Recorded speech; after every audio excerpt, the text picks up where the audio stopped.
Met him too. Welcome to the Gilchrist Experience. Today's guest, Saran Salam. Oh my goodness. Dominique Johnson, and of course, Graham Weatherspoon. Oh, Graham. A rough start here. But as you see, we want you to go out and vote November 8th. And the choices are a clown and a what would you call Hillary? A savior. Oh, clown and savior. That's your choices. But what we're going to do, since we have Sharon here today, we're going to introduce you to the Central Park Five, her son, Yusef Salaam, and his criticism of Donald Trump. So we play the Donald Trump theme, and we'll be right back at you.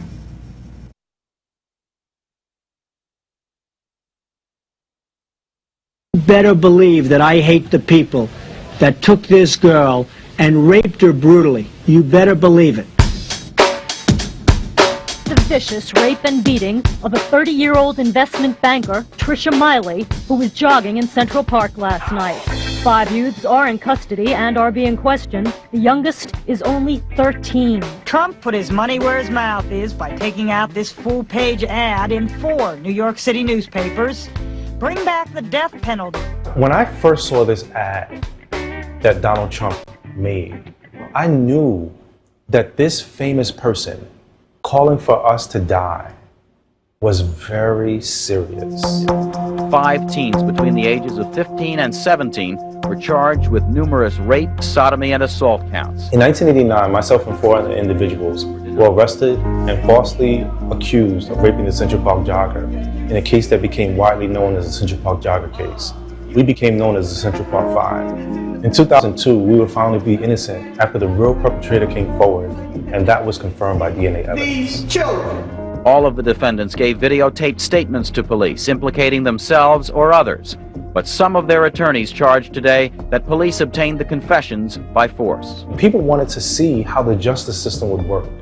And so they were looking at this case as a litmus test to see whether the justice system would actually be just or not.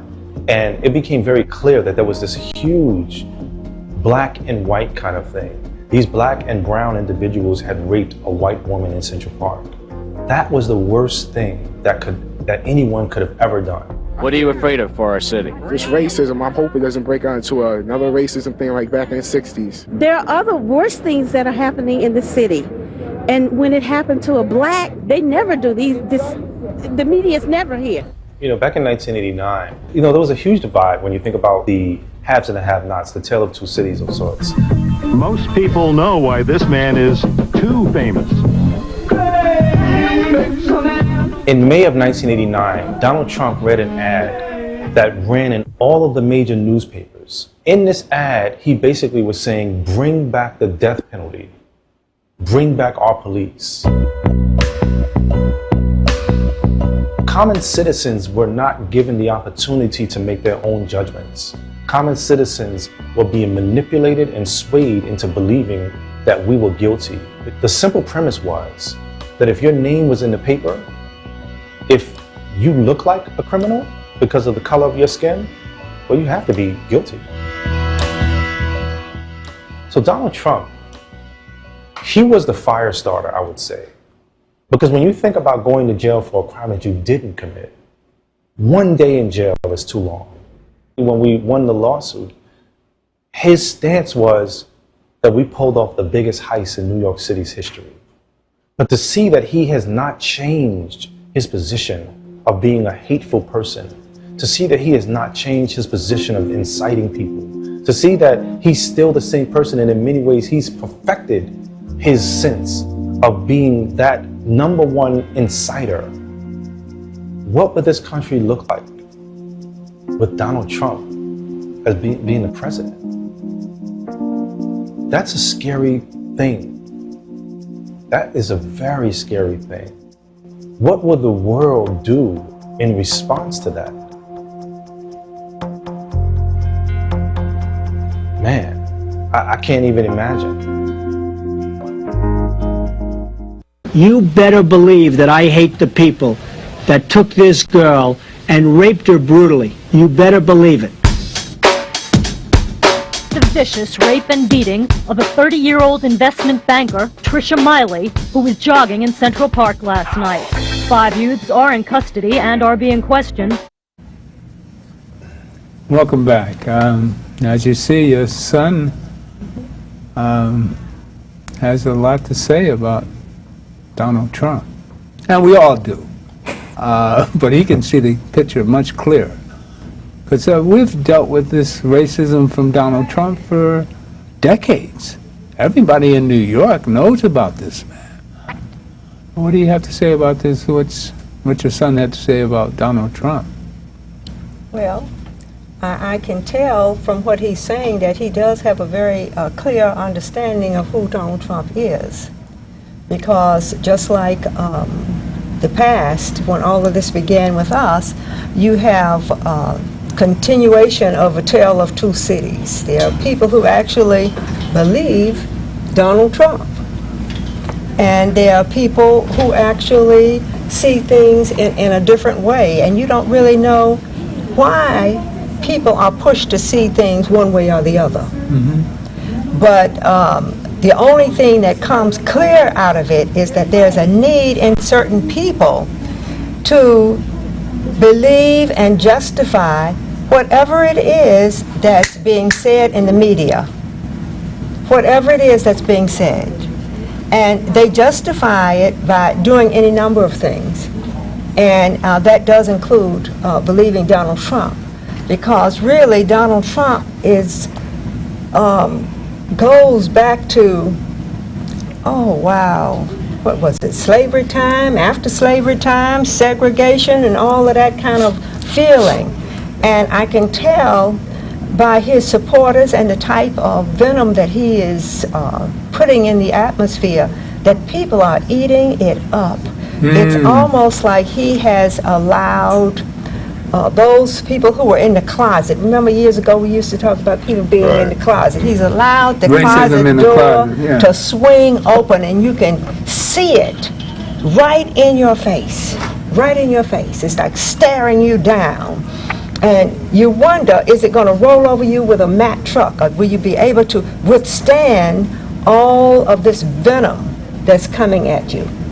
And, you know, because one of the bad things when you look at it and understand the scenario of who is Donald Trump and what is Donald Trump is that just like he took out those ads in all those newspapers, when he talks to people today and he makes these suggestions, it's not like you're saying, well, go out and kill somebody.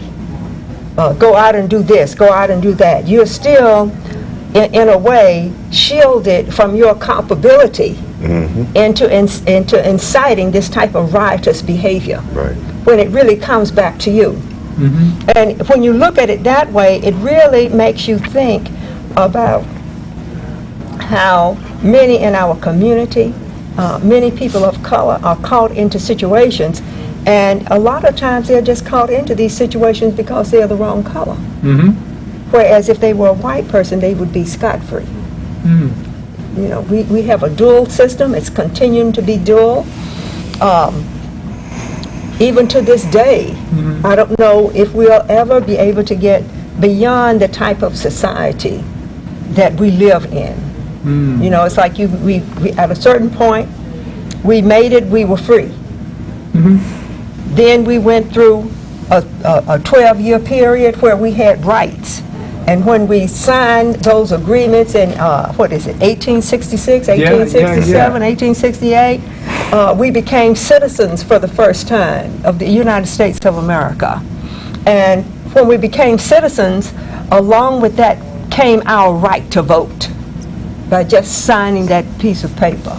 And the 60s were a repeat of all that. Right. So it's almost like you're going this way and then you're going back. It's like you're doing the yin and the yang. So what is it, Dominique, you're 15 from the youth huddle at NAN. I mean, you're too young to remember all this, but how does this impress you?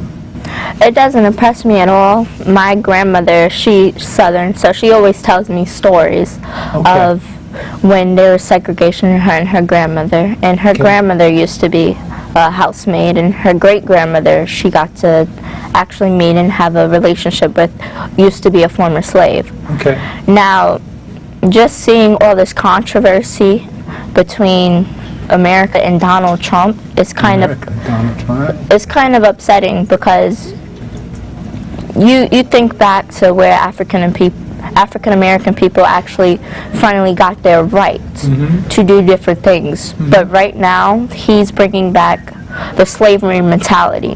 He knows, and it's the law, that slavery is against the law.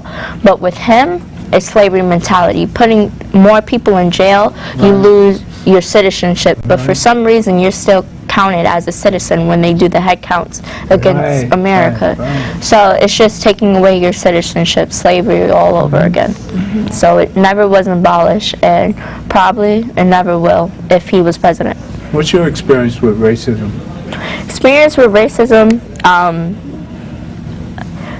it kind of was in school. I always wanted to be more smarter than everybody else, or try to educate myself, because I knew that the teachers will never educate you to the fullest that they can. And my grandma always told me that read everything that you can read, know everything that you can know. And when I was in a all black, well, not high school, middle school, I would be called, "Why are you talking white? Why are you talking this?" Really? Today? Well, I'm in high school now, but that was just a few years ago. Yeah, and I was like, well, I just wanted to be educated. I'm just trying to be educated, because I know there's the 1% is white, and I want to be in that 1%, but I'm black. So, yeah. So you find racism in education? Racism in education and everything. It never was abolished. Was that your classmates? Were they black or white? My classmates was mostly white, and it was right across, or a couple blocks down from the projects. So they wanted to know why you were talking white? Basically, yeah. Instead of me saying, I just want to be educated, and then they're like, you're black, you're ghetto, and then they have all these stereotypes. The white kids are saying this to you?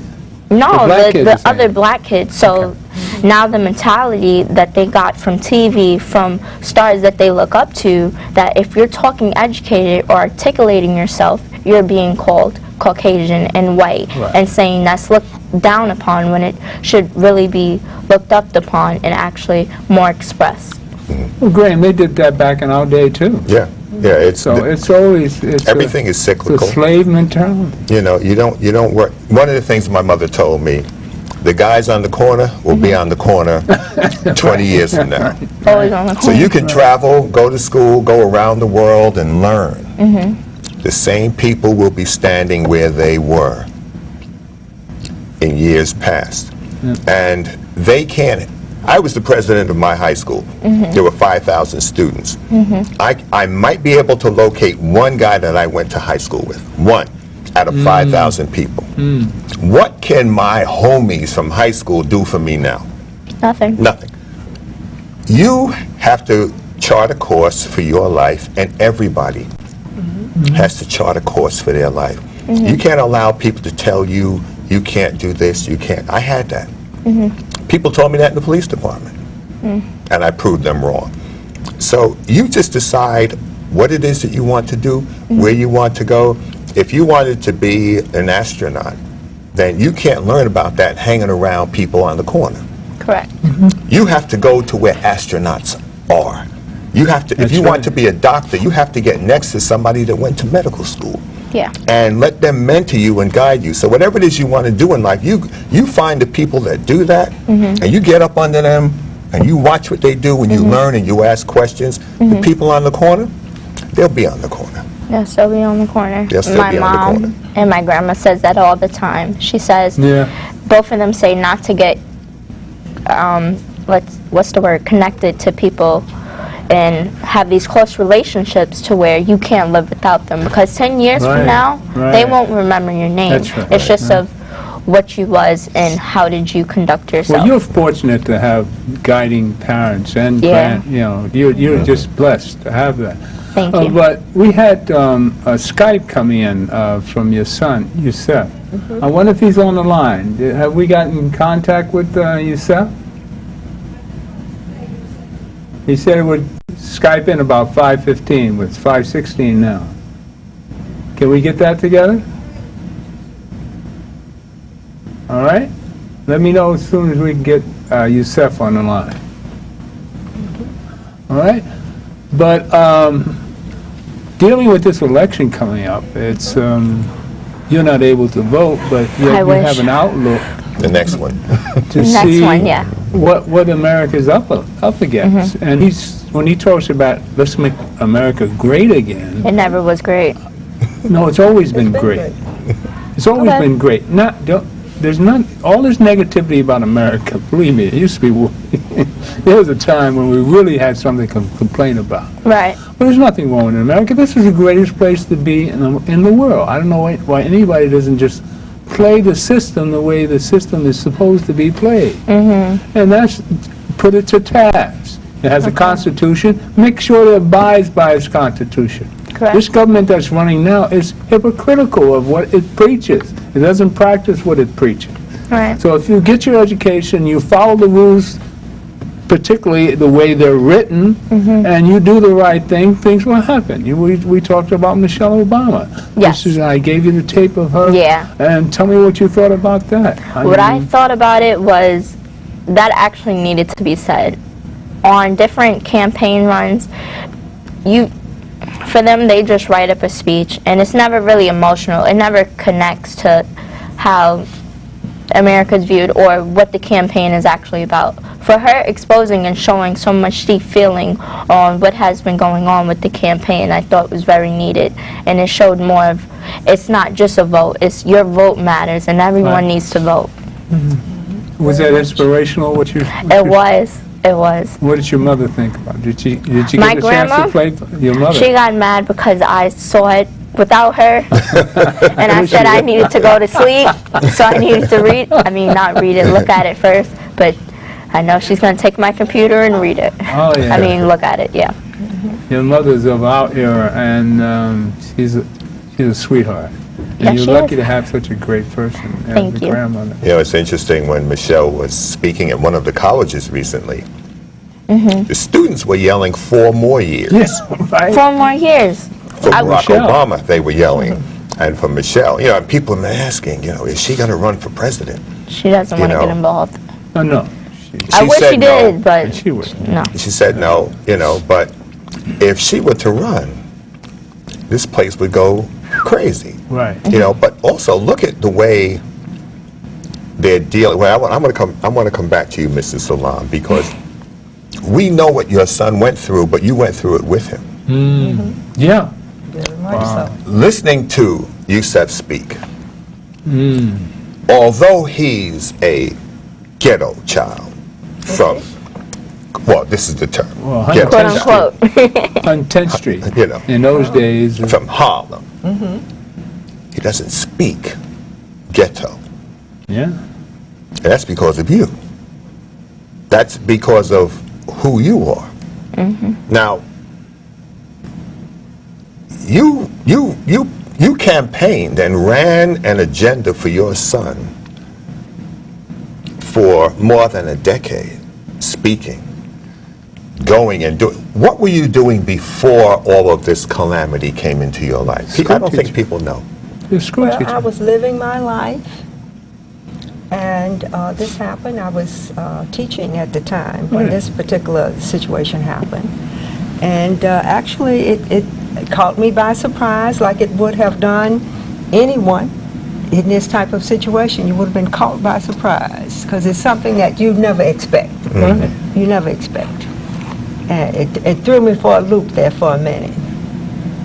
But like all mothers, after you come out of the loop, you get up and you try to do what you can, Yusef had never been in any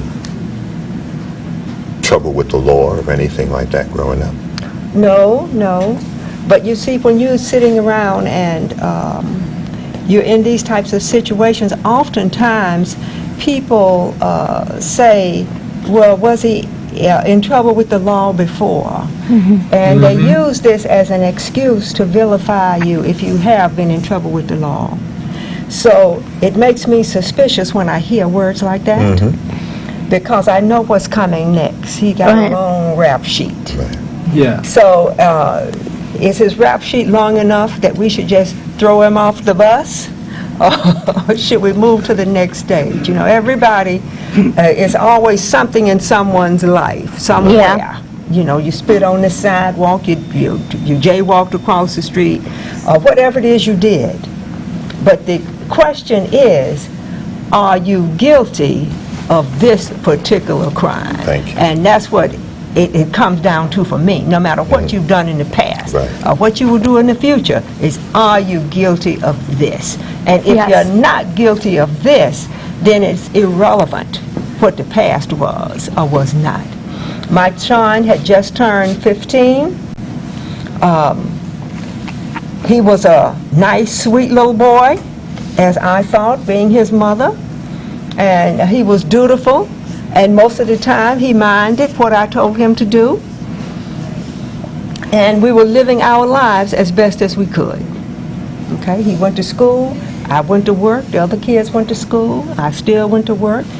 We lived in an apartment, everybody had clothes, we ate every day. I remember one thing that they had said to me when I was going to visit Yusuf in one of the prisons, and one of the people said, well, gee, they looked over and they saw me. Yusuf wasn't quite down yet for the visit, and they said, he's in this nice place. He shouldn't even be here. These people get 3 squares a day and nice uniforms, you know. And I thought back at my son, and I said, my son was always a sharp dresser. He ate 5 times a day. You said bedtime, he got hungry. Now he's been reduced to eating 3 times a day and wearing a uniform and unable to shine his shoes. It's like a whole new person. Right. Yeah. So Donald Trump would say, what is he doing in the park that night? He's doing what other people doing in the park that night. Playing in the park. And really, that is nothing to really jump overboard about, because there were hundreds and thousands of people in the park that night. He wasn't the only one. Yeah. But when you look for someone and you have like a focus that you cannot change, you just set on this certain group. You're not really looking for justice, you're not really looking to solve the case, you're just looking to get someone, and you try to get the closest person you can, the quickest person you can, to let the society know that it has been taken care of. This is why today, when people start talking about they arrested this person, and then while he was being interrogated, he decided to tell them about other crimes, it makes you wonder, do they have the right person? Right. Yes. You know what I'm saying? Do they really, or is this just another case, like Yusuf's case, where they were just trying to get the case done Dismissed. so Yeah, that society would Right. know Precisely. that this stuff has been answered. Well, Right. Yusuf was the only one that didn't give a confession, too. Yeah, Yusuf, he did not give a videotape confession, and the other information that they were able to extract from him was not much.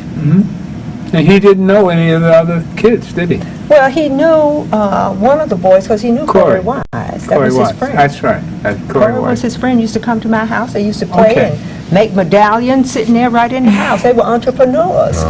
Corey was a barber, and Yusuf was a barber. They was cutting people's hair in the building. Oh, So okay. these are not the kind of Oh, they people lived in the you same building. That's right. Yeah, That's right. these are not the kind of people. You know, you getting money from cutting hair, and now you're gonna go and Around take the somebody park. else's money. That was a Class A building there, 110th Street and Fifth Avenue. You know, you were on Fifth Avenue, right?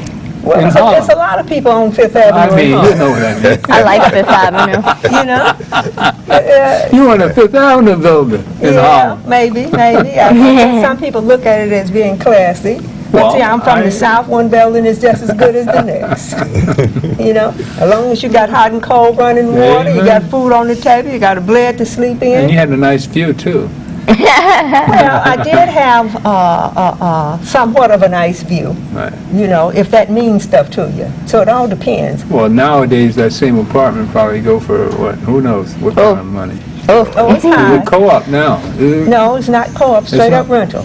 straight up rental? Straight up. So when you come straight. Okay. If you couldn't, you won't get in. My brother actually is incarcerated. Okay. His name's Gerard Johnson. Is that right? Yeah. Mayor, not Mayor de Blasio, Mayor Bloomberg kind of was like the Donald Trump. So, yeah, it was for a hate crime against a transsexual person. Okay. So, I kind of understand the whole correctional facility and all that. And, whew, How long I have don't- you been in there? for like 10, 11 years right now. Oh, really? He gets out, he went there when he was 16, to Rikers, and then I teach myself law because everything that I do for somebody. Yeah. So I'm teaching kind of myself law with these law books, which I don't Good, even know good what for I'm you. doing, but I'm Yeah, trying. good for you. And I'm just going back to his case and kind of like seeing some of the things that was illegal, and it's just, it's so corrupted. This correctional facility, this government is all corrupted. It's just for who's who and what color are you, basically. And see, and the main thing is when they get people, one of the reasons why they don't do that much investigation, and I'm not saying that some of the people they have behind bars are really guilty. Belong back. You know, some of them are guilty, and some of them obviously are not. But there's so much pressure on the police to solve the crime that oftentimes I think they jump hoops just so that it's taken care of. You know, Yeah. it's almost like that Like perception. in your case, the Central Park Drive. It's like that perception. If you look at Stalin, and he would used to say that a crime occurred, Yeah. and they would just go and get anyone. Now, the reason they would go and get anyone is Yourself because they here? had to show society Yeah. Right. that somebody had paid the price. I think we got Yeah. your son on the, Oh, he's in the car. can we see him? Yeah. Hi, how you doing? Hey, Hi. what's up? Hi. All right. Are you able to see me or? No, Can we get him on the monitor? We can I hear can't you see though. you yet, but you sound good. See, Oh, we got you now. okay, great, yes. Oh, okay. Put it up big. Enlarge it. Oh, say that again? No, we're trying to get you big enough so we see on the Full screen. screen. Yeah. Oh, gotcha. On the far right. The other side. Yeah, right there. There you go. There you go. You're good. Hey, That's a nice looking black man. hey.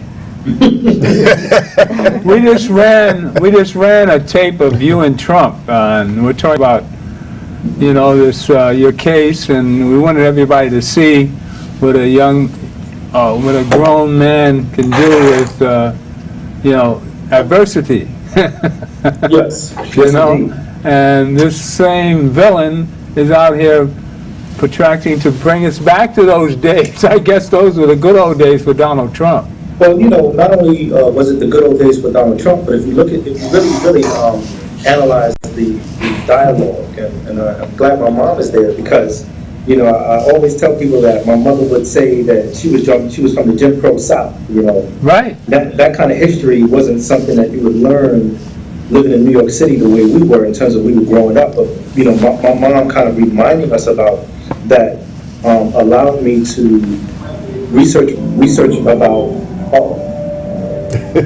sorry about that. I'm getting ready for another screening of the Central Park 5 here Oh, great. in the Morehouse, Clark, Atlanta area with right. the NAACP as well. More. So, they're testing the audio and making sure everything is good.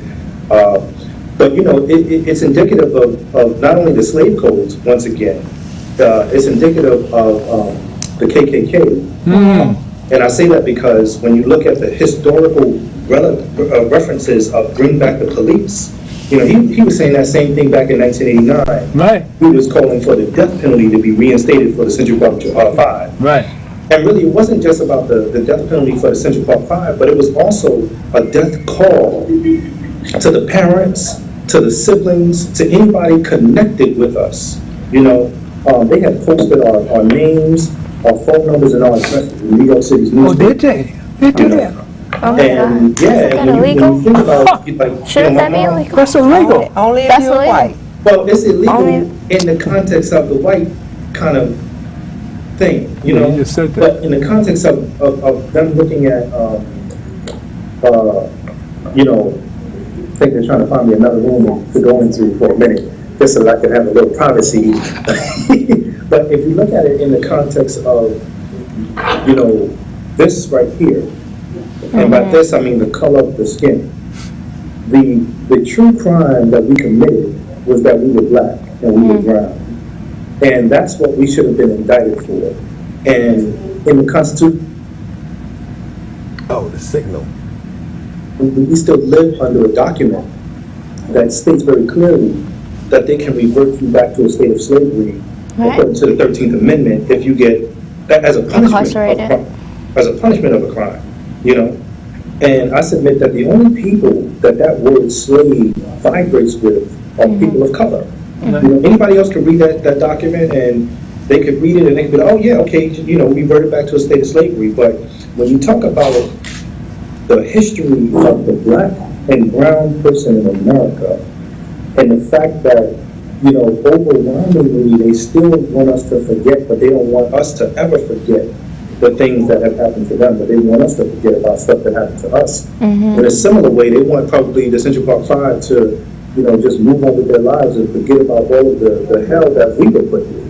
You know, this atrocious nature of this presidential campaign right now, who in many ways has become a sexual predator himself by his own mouth. He's admitted that himself. That's right. You know, forget the fact about all of the other shady dealings, but here is a man who, at the age of 60, and of course I'm 70. rounding up. He's Well, 70. No, I'm rounding up.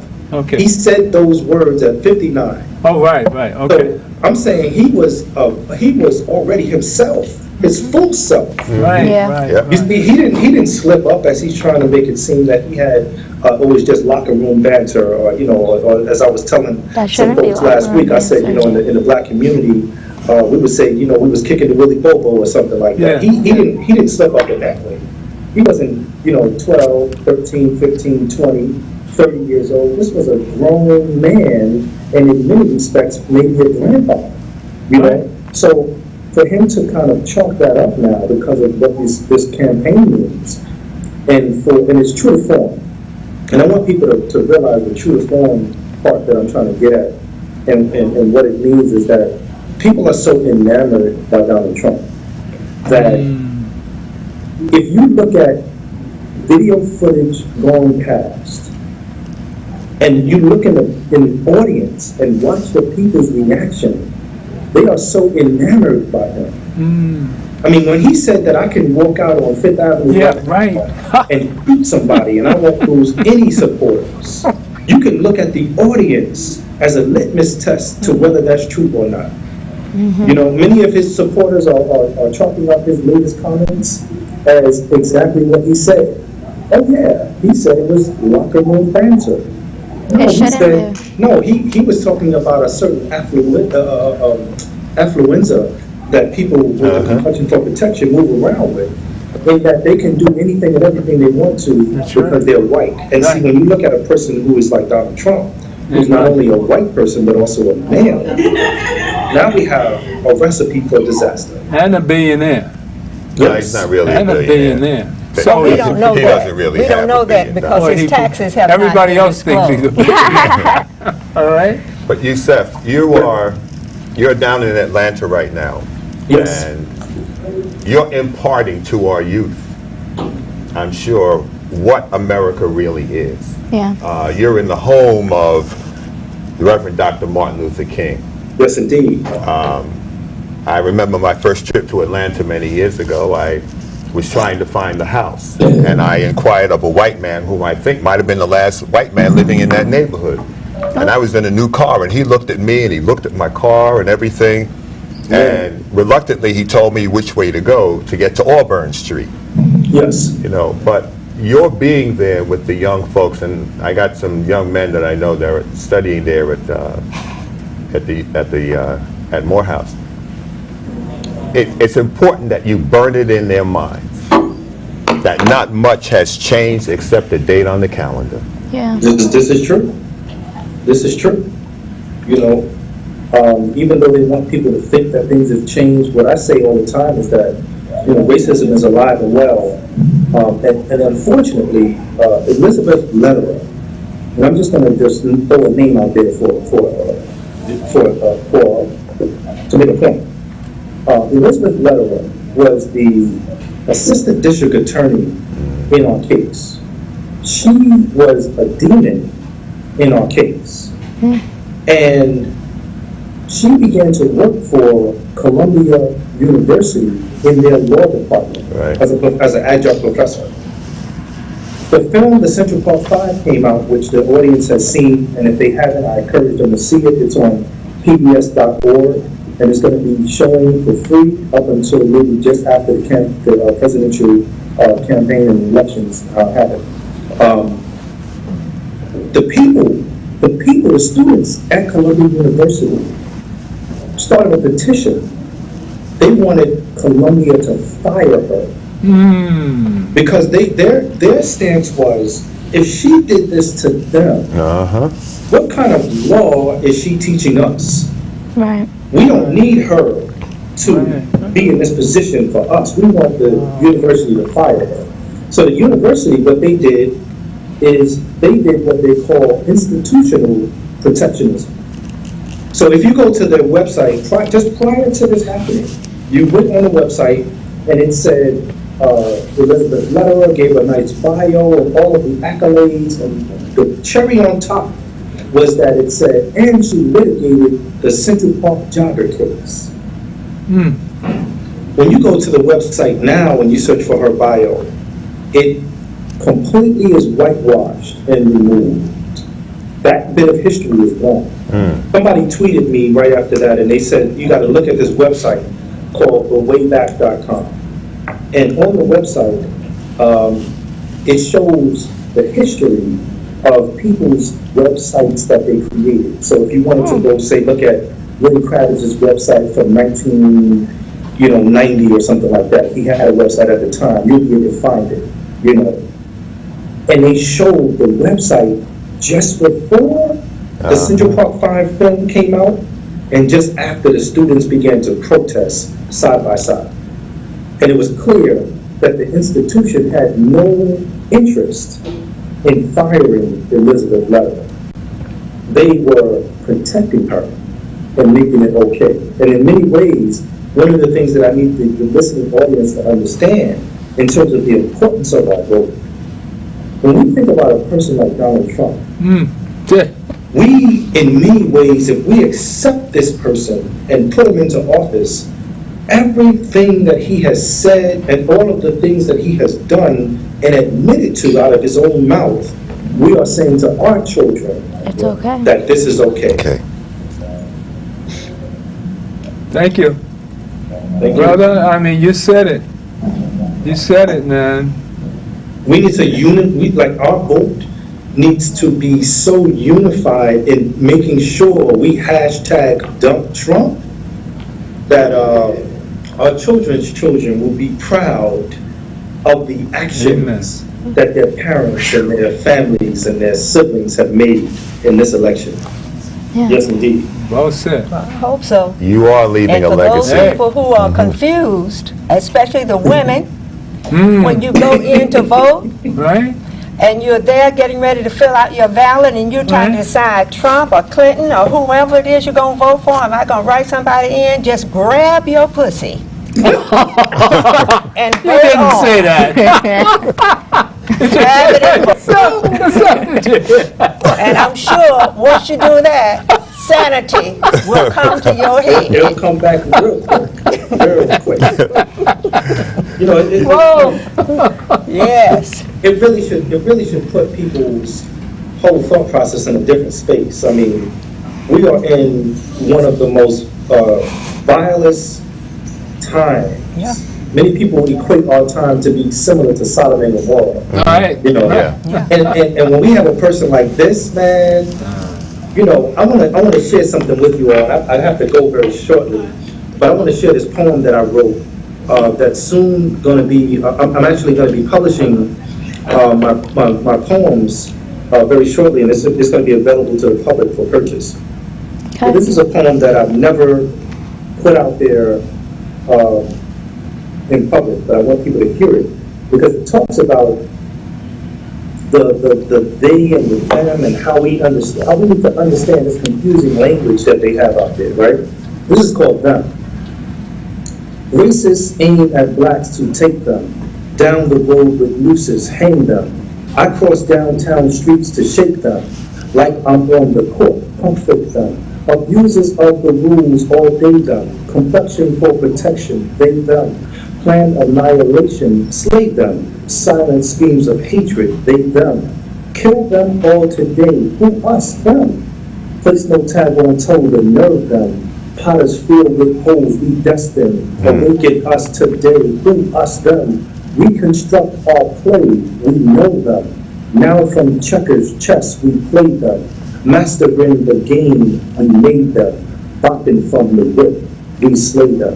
And just one last thing I want to share is something that Maya Angelou said, and it sounds like she was having a conversation with Nelson Mandela. And I say that because she's talking about anger and bitterness and what happens when you hold on to it. And Dr. Maya Angelou says, you should be angry, but you must not be bitter. Bitterness is like cancer. It eats upon the host. Hey. So it eats upon the host. It doesn't do anything to the object of its displeasure. And this is the important part that I want everybody to hear. So use that anger. You write it. You paint it. You dance it. You march it. You vote it. You do everything about it. You talk it. Never stop talking about it. And I'd like to thank you for having me on your show. I would definitely love to come back at a very near date in the future to continue. After Hillary wins the election. Yes, I was just going to suggest that. we can. All right. We can have like a Monday night football session. That's right. That's right. God bless you, my brother. Okay. Thank you. I appreciate Good seeing you. Good seeing you. I'll see you shortly. Hey. All right, thanks. All right. You've got to be so proud. Oh, man. Yes, So yes. proud. You see, he let me do the vulgar talk. Oh, you came in on cue. Oh, my goodness. I might have suggested you saying something like that, but I didn't think you would. But can you imagine if you think of all the That's things it. that he has Come said on. that he's going to do? And I can't And understand he's why running when for these president. people hear him saying that, all that stuff, and he really has no plan. But see, these people He's who are just voting talking. for him, But you're to be desperate. You're desperate. these people that are voting for him are actually those kind of people. Yes, Yeah, they're it's desperate. exploding Alright. racism. They're desperate. They The are Klan poor newspaper, people. the They're Klan poor newspaper people. just endorsed And, him. Right. you know, it was one thing I heard, I don't remember who said this, but it was a white woman, and she said to this audience of white people, and she said, which one of you want to be black? Raise your hand. And none of them raised their And none hand. of them raised their hand because no one wants to be subjected to the type of thing black people have been subjected Yeah. to. They have all been taught that to be white was Is a to be privilege. above those people beneath them. Right. White privilege. And this is how the Ku Klux Klan and all those types of groups flourish. Because you give them something, as poor as they are, many of them don't have education. Many of them really believe that, what did Trump say? He's going to bring those jobs back, those low-paying jobs back. And the reality is those jobs are never, ever coming back to Not the at all. United States. But Yeah. none of them are demanding a conversation around what jobs are available here that we can train our children to be. For instance, STEM cells and all types of jobs that's going to be paying them some money. They're not talking about that. They're talking about bringing the manufacturing jobs back.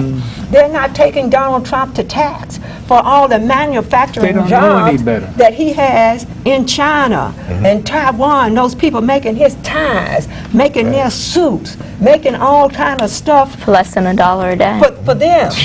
You see what I'm saying? So maybe he will bring them back, but it's not going to be to the general public, because if you partner with the prison industrial complex, you can still get the same kind of salary. Same labor for $1 a day. Working in Taiwan, and it can say "Made in America." 35 cents a day. All right, you know what we're gonna have?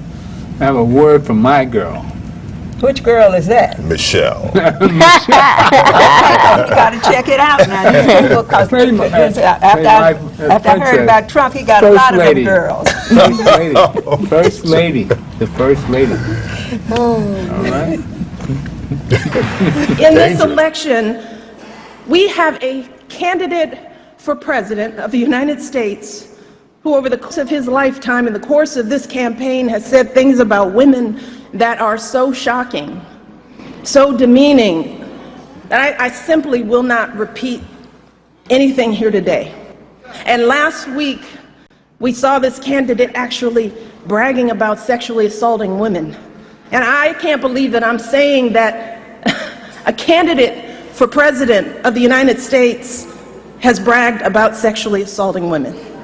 And I have to tell you that I can't stop thinking about this. It has shaken me to my core in a way that I couldn't have predicted. So while I'd love nothing more than to pretend like this isn't happening and to come out here and do my normal campaign speech, it would be dishonest and disingenuous to me to just move on to the next thing like this was all just a bad dream. This is not something that we can ignore. It's not something we can just sweep under the rug as just another disturbing footnote in a sad election season. Because this was not just a lewd conversation. This wasn't just locker room banter. This was a powerful individual speaking freely and openly about sexually predatory behavior, and actually bragging about kissing and groping women, using language so obscene that many of us were worried about our children hearing it when we turn on the TV. And to make matters worse, it now seems very clear that this isn't an isolated incident. It's one of countless examples of how he has treated women his whole life. And I have to tell you that I listen to all of this, and I feel it so personally. And I'm sure that many of you do too, particularly the women. The shameful comments about our bodies, the disrespect of our ambitions and intellect, the belief that you can do anything you want to a woman. It is cruel. It's frightening. And the truth is, it hurts. It hurts. It's like that sick, sinking feeling you get when you're walking down the street minding your own business and some guy yells out vulgar words about your body. Or when you see that guy at work that stands just a little too close, stares a little too long, and makes you feel uncomfortable in your own skin. It's that feeling of terror and violation that too many women have felt when someone has grabbed them or forced himself on them and they've said no, but he didn't listen. Something that we know happens on college campuses and countless other places every single day. It reminds us of stories we've heard from our mothers and grandmothers about how back in their day, the boss could say and do whatever he pleased to the women in the office, and even though they worked so hard, jumped over every hurdle to prove themselves, it was never enough.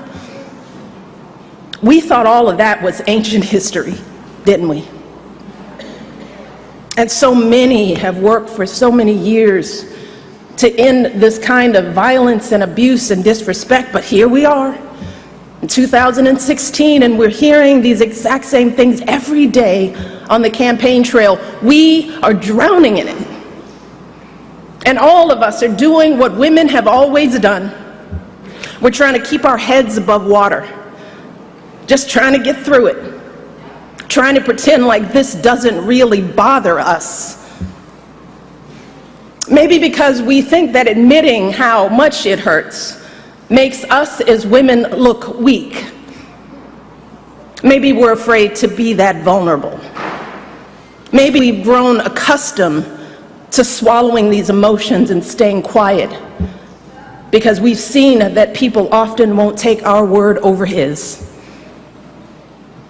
Or maybe we don't want to believe that there are still people out there who think so little of us as women. Too many are treating this as just another day's headline, as if our outrage is overblown or unwarranted, as if this is normal, just politics as usual. But New Hampshire, yeah, be clear, this is not normal. This is not politics as usual.